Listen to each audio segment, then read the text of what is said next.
Okey, cikgu sambung tajuk garam. Ni soalan dia ni, dia kata kenal pasti bahan PQRST. Okey, so awak tengok bahan P. Mana bahan P kat atas? Okey, sini dia bagi garam ni plumbum 2 karbonat. Dia panaskan. Okey, so ni adalah tindak balas pemanasan garam. Maksudnya tindak balas haba lah kat atas garam kan. So yang ada dalam buku teks tu, kita panaskan garam karbonat. Lepas tu lagi satu garam nitrat. Ada 2 je dalam buku teks tu. Cumanya kalau logam karbonat hasil dia 2. Kalau nitrat, hasil dia 3. Ni 3. Awak ingatlah nitrat ada 3 hasil. Kalau karbonat ada 2. Jadi sebab tu ada 2 ni. So kalau plumbum 2 karbonat, apa-apa logam karbonat, akan hasil logam dia oksida. Oksida logam. Oksida logam. Kalau dia ni plumbum kan, plumbum 2 karbonat, so oksida dia tu plumbum lah. So jawapan dia kat sini plumbum 2 oksida. Dia kata kenal pasti. Kenal pasti ni boleh je lah tulis apa-apa pun. Awak nak tulis formula boleh, nak tulis nama penuh dia pun boleh. Kalau dia kata nama kan, kena bagi nama. Kita tulis plumbum, eja lah eja. Plumbum 2, ni cikgu tulis dah ni. Plumbum 2 oksida. So hasil dia ialah oksida logam. Dan juga gas karbon dioksida sebab dia karbonat kan. So gas karbon dioksida lah, gas tak berwarna. Okey. Lepas tu dia kata ada lagi satu garam ni, garam T. Dia akan bila dipanaskan, sebab dia kata tindak balas haba ada 2 jenis. Jadi kita belajar buku teks ni. Satu karbonat, satu lagi ni bila ada 3 ni apa lagi? Yang satu lagi lah nitrat tu kan. Logam garam nitrat. Lagi pula menghasilkan gas perang. Gas perang ni memanglah nitrogen dioksida je lah. So awak confirm lah, tulis terus sini. Nitrogen dioksida. Lepas tu ni tak tahu lagi. Masa ni kita tak tahu lagi lah. Katalah kita tak tahu lagi apa dia nitrat. Tapi tahu dia garam nitrat. Cumanya kalau garam nitrat, hasil dia pun oksida logam juga. Sama macam karbonat tadi. Ni sama. Oksida logam. Lepas tu gas nitrogen dioksida. Ada gas lagi satu. Gas oksigen. Kena ingat 3 benda ni. Okey, so boleh terus tulis kat sini. O2, NO2. Cumanya sini katalah tak tahu kan. Nitrat. Tapi nitrat apa Tak tahu apa nitrat. So awak tahu nitrat ni garam larut kan. Natrium 2 karbonat. Natrium 2 karbonat pula. Natrium karbonat ni pun larut juga. Sebab kita tahu garam karbonat semua tak larut kecuali garam nak. Ada nak kan. Okey, so ada natrium ni, natrium karbonat dia larut. Kan cikgu dah ajar, larut campur larut, dia akan jadi tak larut dan larut. So awak tahulah, sini nitrat, sini natrium kan. Maksudnya sini mesti natrium nitrat. Okey. Katalah sini suspend kan, tak tahu logam apa ni. Jadi di sini pula plumbum 2 karbonat kan. Mestilah dekat sini ni plumbum 2 nitrat. Sebabnya nanti nitrat ni dia akan bergabung dengan natrium kan. Natrium nitrat. Jadi kat sini kan dia tukar-tukar pasangan ni. Natrium gabung dengan nitrat jadi natrium nitrat. Lepas tu plumbum ni pula gabung dengan karbonat. Dia tukar pasangan. Plumbum gabung dengan karbonat jadi plumbum 2 karbonat. So daripada nama ni awak boleh guess. Awak boleh teka lah. Ni jadi apa. Atau boleh teka sini ni apa. Okay, so kena pandai meneka lah. Tajuk garam ni. Awak kena analisis lah. Daripada soalan kena menganalisis. Okay, so sini plumbum 2 nitrat. Selesai lah. Okay, so plumbum 2 nitrat. Maknanya oksida logam dia plumbum 2 oksida lah kan. Sebab plumbum mesti plumbum juga. Lagipun dia sama ni. Tadi awak dah tahu dah ni. Awak dah tahu dah plumbum 2 oksida kat sini kan. Jadi ni pun sama. So sebenarnya kalau tahu plumbum 2 oksida ni, awak boleh tahu juga ni plumbum kat sini kan. Boleh je mana-mana cara awak nak ni kenal pasti ni. Okey, so boleh jawab dah. P tadi apa? Plumbum 2 oksida.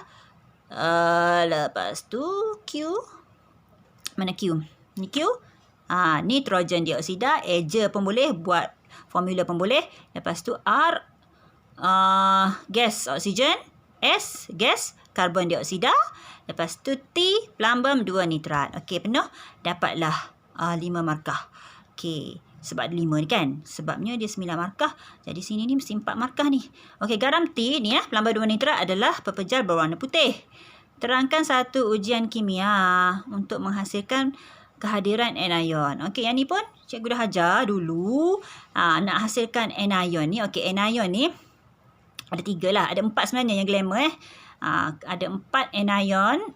Kalau nak uji 4 ni lah. Satu anion karbonat, lagi nitrat, klorida dengan sulfat. Yang cikgu lukis diagram ni tak termasuk karbonat sebabnya karbonat ni dia simple je.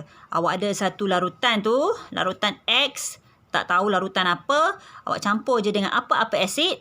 Kalau bentuk apa ni, macam pembuakan blub-blub-blub tu. Okey, awak uji pula, masukkan ke dalam apa? Air kapur. Kalau air kapur tu keruh, maksudnya betul lah ni adalah garam karbonat dalam ni. Sebab dia keluarkan gas karbon dioksida kan, yang keruhkan air kapur. Okey, so satu ni dah settle. Jadi 3 ni je, nitrat, klorida dengan sulfat ni kita tak tahu macam mana cara nak uji. Betul ke garam ni nitrat? Dia nak tahu betul ke tak nitrat ni, suruh awak uji ni.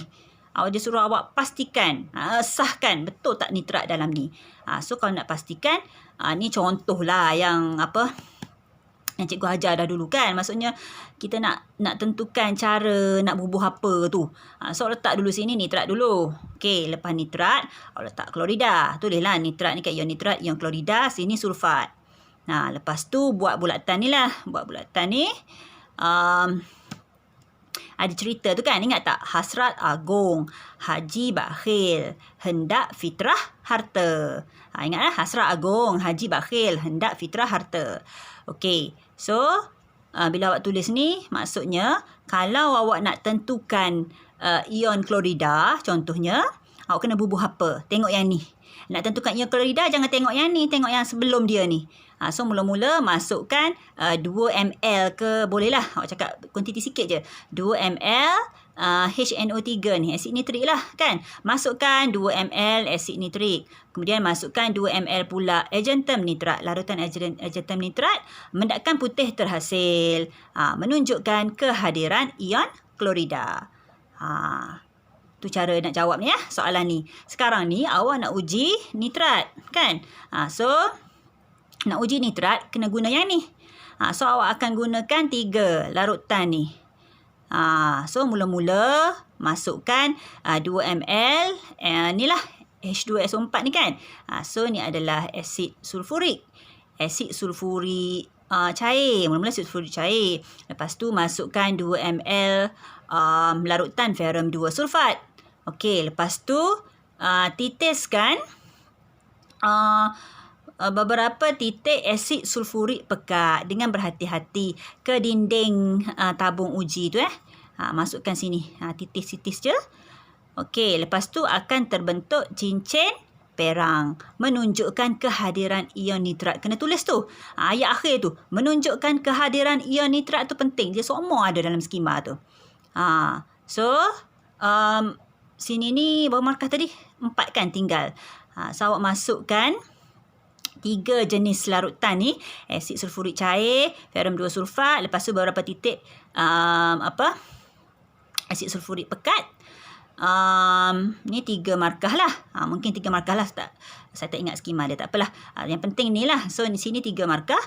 Cincin perang terhasil dan ini menunjukkan kehadiran ion nitrat. So cukuplah 4 markah. Kalau nak 5 pun boleh. Sebab ada 3 benda kan. 1, 2, 3, 4, 5. 4, 5. Benda ni lah menunjukkan kehadiran ion nitrat. Okey, so ni untuk menguji kehadiran anion kan benda ni. Yang kation lagi banyak kan. Ion magnesium, ion plumbum, lagi banyak cara nak uji. Ada saya pernah ajar dalam kelas tu, banyak sikit tu cara tu. Tapi saya malas nak terang banyak kali kan, takut awak pening banyak-banyak ke. Ataupun kalau siapa nak siapa lagi ada lagi yang awak dah lukis dulu, awak tengok balik. Siapa yang nak cikgu lukis balik pun, cikgu boleh send semula. Kalau nak ingatlah yang mana cation tu kan. Apa ni cara nak uji cation tu. Cumanya kalau lah awak tak ingat sangat pun, sekurang-kurangnya awak ingatkan soalan dia. Dia akan tanya katalah awak ada larutan X kan. Kita tentukan. Awak sahkan cation apa ada dalam tu. Kalau kata anion apa, awak ingatlah benda ni. Kata sahkan cation apa yang ada dalam tu. Ataupun awak nak uji kehadiran ion kuprum 2.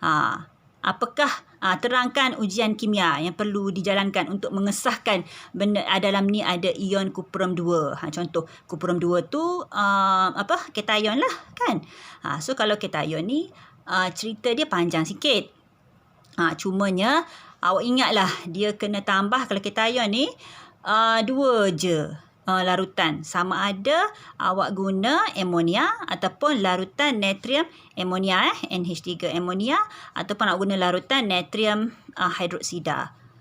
Bubuh dulu sikit, lepas tu masukkan 2 ml ke macam tu lah. Okey, lepas tu masukkan pula secara berlebihan. Okey, katalah ion kuprum tadi dia senang sebab ion kuprum tu dia berwarna. Jadi kalaulah bentuk mendakan berwarna biru. Menunjukkan kehadiran ion kuprum 2 ataupun terbentuknya mendakan berwarna hijau. So menunjukkan kehadiran ion ferrum 2. Kalau mendakan perang menunjukkan kehadiran ion ferrum 3. So tu yang senang.